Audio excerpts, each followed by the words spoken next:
جی، السلام علیکم ورحمۃ اللہ وبرکاتہ. سب سے پہلے تو میں وعلیکم السلام ورحمۃ اللہ. آپ کی ٹیم کو بہت بہت مبارکباد دوں گا کہ جس طریقے سے آپ نے ملحدوں کو ٹیکل کیا. اور میں پہلے بہت پریشان تھا جس طریقے سے یہ لوگ یوٹیوب پر اور دین کے خلاف باتیں کر رہے تھے، اور میں حقیقت میں بہت ٹینشن میں تھا کہ اللہ رب العزت کسی کو تو کھڑا کرے کہ جو ان لوگوں کو ٹیکل کرے. اور پھر آپ نے اور آپ کی ٹیم نے جس طریقے سے ان لوگوں کو ٹیکل کیا، جواب دیا، الحمدللہ میں بہت خوش ہوں. اس کے لیے میں آپ کو اور آپ کی پوری ٹیم کو بہت دل سے مبارکباد دیتا ہوں. اسے قبول کریں. اور میں لگ بھگ آپ کو 2 سال سے سن رہا ہوں آلموسٹ، اور آپ کا انٹروڈکشن میرے ایک بہت عزیز دوست نے کرایا. اب انفارچونیٹلی یہ ہوا ہے کہ اس دوست کے ساتھ میں میری تقریباً 1.5 یا 2 ہفتے ہو گئے، اس سے بات بھی نہیں ہوئی، وہ ناراض ہے. ریزن ہمارا یہ ہے، وہ ہمارا دوست دین میں اتنا زیادہ انوالو ہو گیا، گھس گیا کہ اس نے انفارچونیٹلی اس نے حدیثوں کو ریفیوٹ کرنا شروع کر دیا. اس نے ایک جو بہت ہی مشہور یوٹیوبر ہیں، دین میں انوالو ہو کر حدیثوں کو ریفیوٹ کیا یا دین جی سے دین میں نکل کے؟ نہیں، دین میں اتنا ریسرچ کرا کہ جن مسئلوں پر ایک اسکالرس کے درمیان میں بحث ہونی چاہیے اور جو کہ ایک عام آدمی کے مطلب کے نہیں ہے. فار یعنی ایگزامپل گہرے پانی میں اتر گیا نا وہ. جی. اب جس چیز پہ میرا تعلق نہیں، میرا نام نماز، روزہ، حج، زکوٰۃ اور تیرنا سیکھا نہیں اور سمندر میں چھلانگ لگا دی. ہاں، تو میرا تو مطلب یہ ہے کہ میرے بیسک چیز آنی چاہیے، حرام حلال کا فرق پتہ ہونا چاہیے، اتنا. لیکن وہ میرے بھائی، میرے دوست دین میں بہت زیادہ انوالو ہو گئے اور فقہ میں چلے گئے. اور انفارچونیٹلی وہ اب حدیثوں کو، وہ کہتے ہیں اپنے آپ کو قرآنسٹ، حدیثوں کو بالکل ریفیوٹ کرتے ہیں. اور وہ حدیث لے کر آتے ہیں جیسے کہ ایک تو انہوں نے صحاباؤں کو، مطلب خلفائے راشدین کے بارے میں بھی انہوں کو مطلب اتنے ادب سے بات نہیں کرتے جتنا پہلے کرتے تھے. حالانکہ میں الحمدللہ علی گڑھ سے تعلق رکھتا ہوں. فی الحال میں یورپین سٹیزن ہوں اور علی گڑھ مسلم یونیورسٹی میں پڑھا، اور وہ ماشاء اللہ شروع سے دیندار ہے. ایون ہم دونوں نے ساتھ میں، ہم دونوں ہی پروفیسر تھے علی گڑھ میں، اور انہوں نے تبلیغ میں جانا آنا اور علی گڑھ میں اجتماع وغیرہ ہوتا ہے وہاں پر جانا. لیکن خیر یہ تو یہاں پر آنے کے بعد ہاں داستان ہوئی. اب آپ مجھے، خیر یہ ایک افسوسناک صورتحال ہے، لیکن آپ مجھے کوشچن بتائیں. جی تو میرا کوشچن انہیں کو لے کر ہے، کیونکہ وہ مجھ سے جس طریقے سے کوشچن پوچھتے ہیں حدیثوں کو لے کر. اور جیسے کہ ایک وہ حدیث کوٹ کرتے ہیں کہ بندریا کو مار کے یہ سیکھا کہ رجم کی سزا ہے. اور وہ اس طریقے کی ایک اسپیسیفک نا چیلنج پکنگ کرتے ہیں، ایسے حدیث لے کر آتے ہیں میرے پاس جس کا میرے پاس آنیسٹلی آنسر نہیں ہوتا. اور میرا اتنا مزاج نہیں ہے کہ میں دین میں ان چیزوں کو سیکھوں جو کہ ایک اسلام کے اسکالر کے سرکل کے درمیان میں ہوتی ہے. تو میرا اتنا مزاج بھی نہیں ہے اور میرے پاس اتنا وقت بھی نہیں ہے. تو میں چاہتا ہوں کچھ اس طریقے سے آپ اس کو سمجھا دیں تاکہ میں ایسی اس ویڈیوز کو لے جا کے ان کے پاس دوں جو کہ وہ حدیثوں کے دیکھیں، بعد ایک حدیث کا ہم جواب دیں گے تو وہ دوسری حدیث لے آئیں گے، دوسری حدیث کا جواب دیں گے تیسری لے آئیں گے. وہ عموماً اصل 2-3 حدیثوں کو پیش کرتے ہیں. جیسے کہ وہ کہتے ہیں کہ نماز کا، میں نے ان سے پوچھا تھا ایک بار، میں نے آپ ہی کی ویڈیو میں دیکھا تھا، شاید آپ نے غالباً یا پھر عامر بھائی نے بتایا تھا کہ نماز کا طریقہ قرآن میں کہاں موجود ہے، یہ ہمیں حدیثوں سے ملا. تو انہوں نے پھر مجھ سے کاؤنٹر کوشچن کیا کہ یہ کیسے پتہ لگا کہ مغرب میں 3 ہی رکعت ہوتی ہیں، اب یہ بتاؤ مجھے. پھر میں نے اس کے بارے میں حدیث سرچ کری اور مجھے اس کا نہیں ملا کہ مغرب میں 3 ہی رکعت ہوتی ہیں، کہ اس کو کس طریقے سے. تو اس طریقے سے وہ حدیث اچھا ان کے نزدیک مغرب میں کتنی رکعتیں ہوتی ہیں؟ ان کے وہ کہتے ہیں کہ یہ نماز پہ حضرت ابراہیم علیہ السلام کے دور سے چلی آ رہی ہے اور مقام ابراہیمی پہ ایسے پڑ جاتی ہے تو ہم اسی کو فالو کرتے ہیں. کیسے پتا چلا؟ تو وہ کہتے ہیں کہ وہ ٹریڈیشنلی ہے، وہ پہلے سے پڑھی چلی آ رہی ہے، مقام ابراہیمی ایسے پڑھتے ہیں تو ہم اس لیے فالو کرتے ہیں، اس کا حدیثوں سے کوئی تعلق نہیں ہے. نہیں، یہ بات کہ وہ پہلے سے چلی آ رہی ہے اس کو ثابت کرنے کے لیے یہ ضروری ہے کہ آپ یہ ثابت کریں کہ ابو جہل اور ابو لہب یہ سارے نماز پڑھ رہے تھے مغرب کی 3 رکعت. نہیں، تو ایکچولی میں میرا اتنا کیلیبر نہیں ہے، اتنا پوٹینشیل نہیں ہے. دیکھیں جب آپ سامنے کاؤنٹر کوشچن کرتے ہیں نا تو بات نکھر کر اور کھل کر اس وقت آتی ہے. اب ایک آدمی نے دعویٰ پھینک دیا کہ جی وہ حضرت ابراہیم کے زمانے سے پہلے چلی آ رہی تھی. بھائی پہلے سے چلی آ رہی تھی تو عیسائی بھی مغرب پڑھ رہا ہوتا اور یہودی بھی پڑھ رہا ہوتا اور ابو جہل اور ابو لہب بھی پڑھ رہے ہوتے، سارے پڑھ رہے ہوتے مغرب کی نماز. جی دن میں 5 نمازیں سب پڑھ رہے ہوتے. یہ سب نہیں پڑھ رہے، صرف مسلمان پڑھ رہے ہیں. ہم یہ نہیں کہہ رہے کہ سنتیں کچھ پہلے سے نہیں چلی آ رہی ہیں، ہم یہ نہیں کہہ رہے ہیں. جو سنتیں پہلے سے چلی آ رہی ہیں وہ آئیڈینٹیفائڈ ہیں کہ یہ فلا فلا فلا چیزیں ہیں. نماز کے کانسیپٹ کو ہم یہ نہیں کہہ رہے کہ وہ پہلے کبھی نہیں تھا. کسی شریعت میں 2 رکعت تھی، کسی میں 4 رکعت ہوں گی، کسی میں صرف صبح کی نماز تھی، کسی میں صرف شام کی، کسی میں صبح اور شام کی تھی، لیکن 5 نمازیں اس طریقے سے الگ الگ وقتوں میں، یہ تحفہ تو صرف امت محمدیہ کو ملا ہے. اور اب اگر کوئی ایک دعویٰ کرتا ہے کہ حضرت ابراہیم کے زمانے سے چلا رہا ہے، تو اس دعوے کو پھر ثابت کرنا اس کی ذمہ داری ہے کہ وہ یہ ثابت کرے کہ یہ 5 نمازیں ابو جہل بھی پڑھ رہا تھا.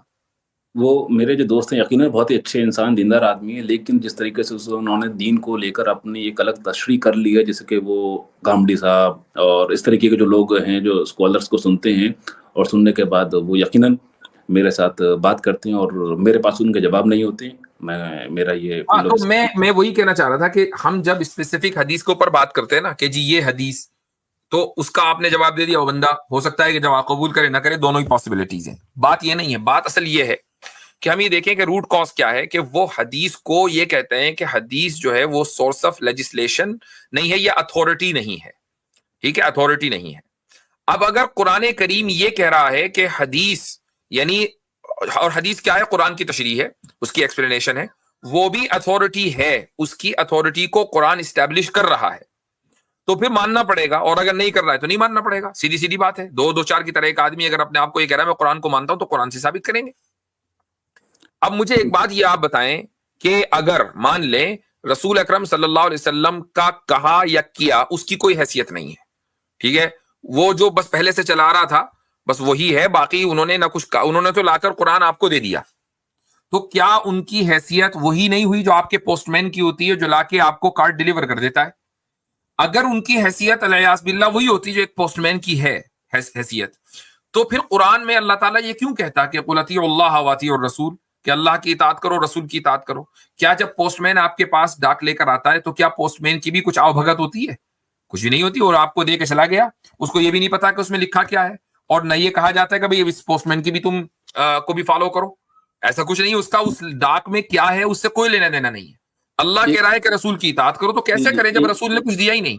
ایک ایگزامپل لیتے ہیں، جیسے کہ وہ یہ کہتے ہیں کہ جو رجم کی سزا ہے یہ نافذ کیسے ہوئی، کہ کسی نے دیکھا، ایک میرے خیال سے میں دوبارہ کہہ رہا ہوں کہ رجم کی سزا پر کسی کو اعتراض ہے، جی تو صرف رجم کی سزا پر اعتراض ہے تو اس کو تو جواب دیا جا سکتا ہے. ایک آدمی یہ کہہ رہا ہے میں حدیث کو نہیں مانتا، تو ہم اس پر بات کریں گے کہ حدیث کو کیوں نہیں مانتے جبکہ قرآن کو مانتے ہو. پھر ہم رجم کی سزا کو سائڈ میں رکھیں گے، وہ ایک سبجیکٹو چیز ہے. چونکہ اگر ایک آدمی مان لیجئے رجم والی کسی ایک حدیث کا اس بنیاد پر انکار کر دے کہ مجھے سمجھ میں نہیں آ رہی ہے یہ والی حدیث، یا اس روایت میں یہ گڑبڑ ہے، یا اس روایت کی سند میں کچھ کلام ہے، تو اس سے وہ اہل سنت سے نہیں نکلتا. لیکن ایک آدمی یہ کہنے لگے کہ نہیں میں حدیث کے انسٹیٹیوشن کو ہی نہیں مانتا، اب گڑبڑ ہے، تو اس لیے ہم پہلے ہم بنیاد پر بات کریں گے. بالکل حضرت، میں اس میں نا میں چاہتا ہوں ان کا نا جو آرگیومنٹ تھا میں نے سنا، رجم کی سزا کے اوپر کیا اعتراض کرتا ہے، وہ کہاں سے لی ہم نے؟ وہ یہ کہتے ہیں کہ رجم کی سزا پر کسی نے دیکھا کہ کچھ بندر مل کے ایک بندر سمجھ گیا، مار رہے تھے، بندر، وہاں سے رجم کی سزا لی، یہی کہتے ہیں نا؟ جی ہاں. آپ نے وہ روایت پڑھی ہے خود؟ نہیں میں نے نہیں پڑھی وہ خود. نہیں پڑھی. اب دیکھیں، ہاں انہوں نے مجھ کو بھیجا باقاعدہ ایک آن لائن، ایک تو میں جو آن لائن جس طریقے میں سمجھ گیا، مختصر کر لیتے ہیں. آپ نے خود نہیں پڑھی، وہ کہہ رہے ہیں رجم کی سزا وہاں سے لی گئی. رجم کی سزا کیا نبی پاک صلی اللہ علیہ وسلم کے زمانے میں امپلیمنٹ کی گئی؟ مجھے کی گئی. اس کا جواب ہے ہاں. شاید اس کا جواب ہے ہاں جی، اس کا جواب ہے ہاں. صحیح بخاری کے اندر موجود ہے 6814، یہ لکھ لیں 68، خود بھی پڑھیں میراج بھائی، میری ریکویسٹ ہے خود بھی پڑھیں 6814 کہ اللہ کے رسول پاک صلی اللہ علیہ وسلم کے زمانے میں یہ دی گئی سزا، نمبر 1. اب وہ کہتے ہیں نہیں کسی نے دیکھا، وہ جو روایت پیش کرتے ہیں نا صحیح بخاری کی، وہ صحیح بخاری کی روایت ہے 3849، وہ جو بندروں والی. اب عجیب بات پتہ کیا ہے، جی جس نے دیکھا تھا نا وہ، اور یہ کہہ رہے ہیں جس سے لی، وہ تابعی ہے عمر بن محمون. تابعی پہلے آتا ہے کہ اللہ کے رسول موجود ہے. تو ایک تابعی جب یہ کہہ رہا ہے، میں نے ایک واقعہ دیکھا، تابعی سے کہیں پہلے اللہ کے رسول پاک صلی اللہ علیہ وسلم کے زمانے میں رسول اللہ صلی اللہ علیہ وسلم سے مرفوعاً تواتر کے ساتھ یہ امپلیمنٹ کیا جا چکا ہے. یہ میں تب کہہ رہا ہوں کہ جو اس نے آرگیومنٹ دیا وہ بھی غلط دیا. بہرحال بات وہی رہے گی کہ جو اصولی. ایک بات بتائیں، یہ بھی تو ہے نا کہ رجم کی سزا کیا اولڈ ٹیسٹمنٹ میں ملتی ہے کہ نہیں ملتی؟ بالکل ملتی ہے. تو ایک اولڈ ٹیسٹمنٹ تو پھر قرآن کے نازل ہونے سے پہلے کا ہے، تو اگر آپ نماز کو اس بنیاد پر مغرب کی 3 رکعتوں کو تسلیم کر رہے ہیں کہ پہلے سے چلا رہا ہے، تو رجم کو کیوں نہیں مان رہے؟ نہیں میں پھر کہہ دوں الحمدللہ ثم الحمدللہ یہ کوشچن میرے دوست کا ہے اور میں ایک شیڈو کوشچن نہیں پوچھ رہا ہوں کہ یہ کوشچن نہیں آپ کو نہیں کہہ رہے, ہم جب کہہ رہے ہیں نا آپ, مراد یہ جو بھی آپ کے ذہن میں نا وہ جی ٹھیک ہے, آپ کو نہیں کہا جا رہا ہے, آپ کی پوزیشن پر نہیں سوال اٹھ رہا ہے, میں ایک عام بات کہہ رہا ہوں کہ جس طریقے سے ایک آدمی, ابھی حضرت انہوں نے کہا ہے کہ آپ ایک بنا دیں ایک بات ایسے جواب دے دیں تاکہ میں ان کو ویڈیو کلپ دکھاؤں, تو ایسی گفتگو تو ہوگی پھر. جی تو آپ نے کہا نا کہ مغرب کی نماز اس لیے کر رہے ہیں چونکہ حضرت ابراہیم کے زمانے سے چلا رہا ہے, تو رجم بھی چلا رہا ہے, اس کو بھی مان لیں.